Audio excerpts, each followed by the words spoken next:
போகிறதா தான் பிளான் அவருக்கு.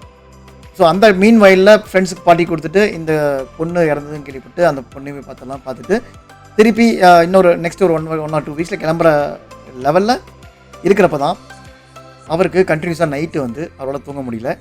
நைட்டில் ஒரு ஒரு ஒரு அவருக்கே புரியுது ஏதோ ஒரு சக்தி வந்து அவர் வந்து ஒரு சூப்பர் பவர் வந்து அவர் வந்து டிஸ்டர்ப் பண்ணுதுன்னு சொல்லிட்டு. ஸோ அவர் நினைக்கிறாரு இந்த சூப்பர் பவர் வேறு யாருமே இல்லை, அந்த பொண்ணாக தான் இருக்க சான்ஸ் இருக்குது ஏன்னா அப்படின்னு சொல்லிட்டு. ஏன்னா சலங்க சத்தம் கேட்குது, ஒரு சில விஷயங்கள்லாம் நடக்குது. அப்படிலாம் போகிறப்ப அவர் புரியுது இந்த இந்த இந்த சூப்பர் பவர் தான் வந்து என்னை வந்து ஆட்ரிக்குது. ஸோ அதுலேருந்து எப்படி எஸ்கேப் ஆகலாம், இதுலேருந்து என்னை வந்து எப்படி விடுவிக்கலாம். ஏன்னா ஈவன் தான் இப்போ வந்து ஃப்ளைட் டு அமெரிக்கா போனால் கூட எனக்கு இந்த ப்ராப்ளம் வந்து அங்கேயே கன்டினியூ ஆகும். ஸோ இதை இங்கேயே முடிச்சுட்டு போயிடணும் அப்படின்னு சொல்லிட்டு ஒருத்தர் ஹெல்ப் கேட்குறாரு.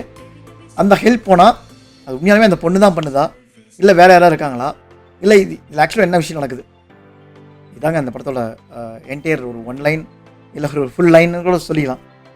இதெல்லாம் ஒரு சில விஷயங்கள் நான் ஓப்பனாக கூட கதையை பற்றிலாம் பேசினா கூட நீங்கள் படமாக பார்க்குறப்ப என்னால் சப்ப கதையாக இருக்குது. இந்த கதையை போய் என்னடா நீ வந்து நீ மட்டும் இல்லை, எல்லாருமே சோஷியல் மீடியாவில் வந்து ஆகும்னு புகழ்ந்துட்டு இருக்காங்க.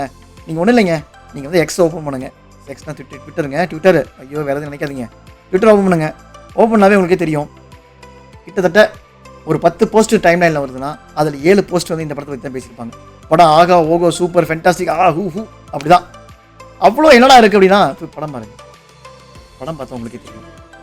ராகுல் சதாசிவன் டைரக்டர் ராகுல் சதாசிவன் அவர் வந்து ஆக்சுவலாக அதான் சொல்கிறேன், பேய் படத்துக்கு உண்டான எல்லா கிளிஷேயும் வந்து உடச்செறிஞ்சு மனுஷன் போயிட்டுருக்காரு. இந்த படத்தில் அப்படி தான். இப்போ நார்மலாக வந்து நீங்கள் பேய் படத்தில் பார்த்தீங்கன்னா வந்து உங்களுக்கு வந்து எல்லா பேய் படத்துலையும் காட்டுறதாங்க ஜம்ப் ஸ்கேர் கண்டிப்பாக இருக்கும், இல்லாமல் எந்த பேய் படமும் இருக்காது.